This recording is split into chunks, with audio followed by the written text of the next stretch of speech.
ఓం నమ శివాయ. శ్రీ కార్తీక పురాణము 30వ అధ్యాయము. కార్తీక వ్రత మహిమ ఫలశ్రుతి. నైమిసారణ్యాశ్రమములో సౌనకాది మహామునులకు కందరకు సూత మహాముని తెలియజేసిన విష్ణు మహిమను, విష్ణు భక్తుల చరిత్రములను విని ఆనందించి 1000 నోళ్ల కొనియాడిరి. సౌనకాది మునులకు ఇంకను సంశయములు తీరనందున సూతిని గాంచి, ఓ మునితిలక, కలియుగమునందు ప్రజలు అరిషడ్వర్గములకు దాసులై అత్యాచార పరులై జీవించుచు సంసార సాగరము తరింపలేకున్నారు. అటువంటి వారు సులభముగా ఆచరించు తరుణోపాయం ఏదైనా కలదా?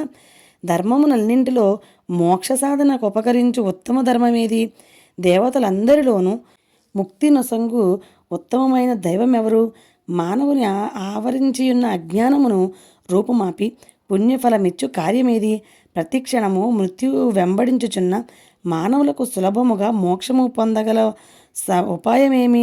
హరినామ స్మరణ సర్వదా చేయుచున్న మేము ఈ సంశయములతోనున్నాము కాన దీనిని వివరించి తెలియజేయమని కోరిరి. అంత సూతుడా ప్రశ్నలు ఆలకించి, ఓ మునులారా, మీకు కలిగిన సంశయములు తెలుసుకొనవలసినవి. కలియుగమునందలి మానవులు మందబుద్ధులు. క్షణిక సుఖములతో నిండిన సంసార సాగరమును దాటుటకు మీరడిగిన ప్రశ్నలు మోక్ష సాధనము కాగలవు. కార్తీక వ్రతము వలన యాగాది క్రతువులు లొనర్చిన పుణ్యము, దానధర్మ ఫలము చేకూరును. కార్తీక వ్రతము శ్రీమన్నారాయణకు ప్రీతికరమైన వ్రతము. ఇది అన్ని వ్రతముల కంటే ఘనమైనదని శ్రీహరి వర్ణించి ఉన్నాడు. ఆ వ్రత మహిమ వర్ణించుటకు నాకు శక్తి చాలదు. అంతేకాదు, సృష్టికర్తయ్యగు ఆ బ్రహ్మదేవునికి కూడా శక్యము కాదు. అయినను సూక్ష్మముగా వివరించెదను. కార్తీక మాసమందు ఆచరించవలసిన పద్ధతులను చెప్పుచున్నాను, శ్రద్ధగా ఆలకింపుడు. కార్తీక మాసమున సూర్యభగవానుడు తులారాశి అందున్నప్పుడు శ్రీహరి ప్రీతి కొరకు మనకు ముక్తి కలుగుటకు తప్పనిసరి నదీ స్నానము చేయవలెను. దేవాలయానికి వెళ్ళి హరిహరాధనలను పూజించవలెను. తనకున్న దానితో కొంచెమైనా దీపదానం చేయవలెను. ఈ నెల రోజులు విధవ వండిన పదార్థములు తినకూడదు. రాత్రులు విష్ణు ఆలయంలో కానీ శివాలయంలో కానీ ఆవు నెతితో దీపారాధన చేయవలెను. ప్రతిదినము సాయంకాలము పురాణ పఠనము చేయవలెను. ఈ విధముగా చేసిన సకల పాపముల నుండి విముక్తులై సర్వ సౌఖ్యములు అనుభవింతురు. సూర్యుడు తులారాశి అందున్న నెల రోజులు ఈ విధముగా ఆచరించువారు జీవన్ముక్తులగుదురు. ఇట్లు ఆచరించుటకు శక్తి ఉండి కూడా ఆచరించక గాని, లేక ఆచరించు వారిలను చూచి ఎగతాళి చేసిన వారు గాని, వారికి ధన సహాయము చేయు వారికి అడ్డుపడిన వారును ఇహమందు అనేక కష్టముల పాలొకటియేగాక వారి జన్మాంతరముందు నరకములో పడి యమకింకరుల చేత నానా హింసల పాలు కాగలరు. అంతేగాక అట్టివారు 100 జన్మల వరకు చండాలాది హీన జన్మలెత్తుదురు.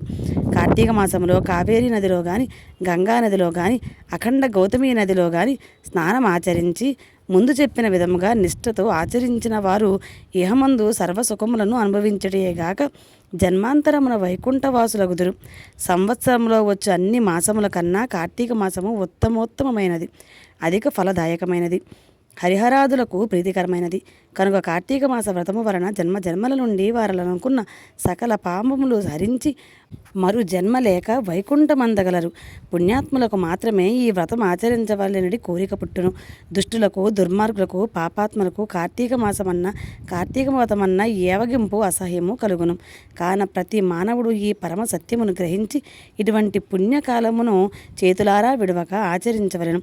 ఇటుల నెల రోజులు చేయలేని వారు కార్తీక శుద్ధ పౌర్ణమి నాడైనను తమ శక్తి కొలది వ్రతమాచరించి పురాణ శ్రవణము చేసి జాగరణము ఉండి మరునాడు ఒక బ్రాహ్మణునికి భోజనమిడినచో నెల రోజులు చేసిన ఫలముతో సమాన ఫలము కలుగును.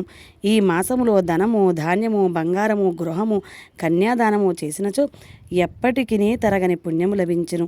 ఈ నెల రోజులు ధనవంతుడైనను బీదవాడైనను మరెవ్వరైనను సరే సదా హరినామస్మరణ చేయుచు పురాణములు వింటూ పుణ్యతీర్థములను సేవిస్తూ దాన ధర్మములు చేయుచున్న ఎడల వారికి పుణ్యలోకమబ్బును. ఈ కథను చదివిన వారికి వినిన వారికి శ్రీమన్నారాయణుడు సకల ఐశ్వర్యములు ఇచ్చి వైకుంఠ ప్రాప్తి కలుగజేయును. ఇట్లు స్కాంద పురాణధృత వశిష్ఠ ప్రోక్త కార్తీక మహత్యమందలి 30వ 30వ ఆఖరి రోజు పారాయణము సమాప్తము. ఓం సర్వేషాం స్వస్తిర్భవతు. ఓం సర్వేషాం శాంతిర్భవతు. ఓం సర్వేషాం పూర్ణం భవతు. ఓం శాంతి శాంతి.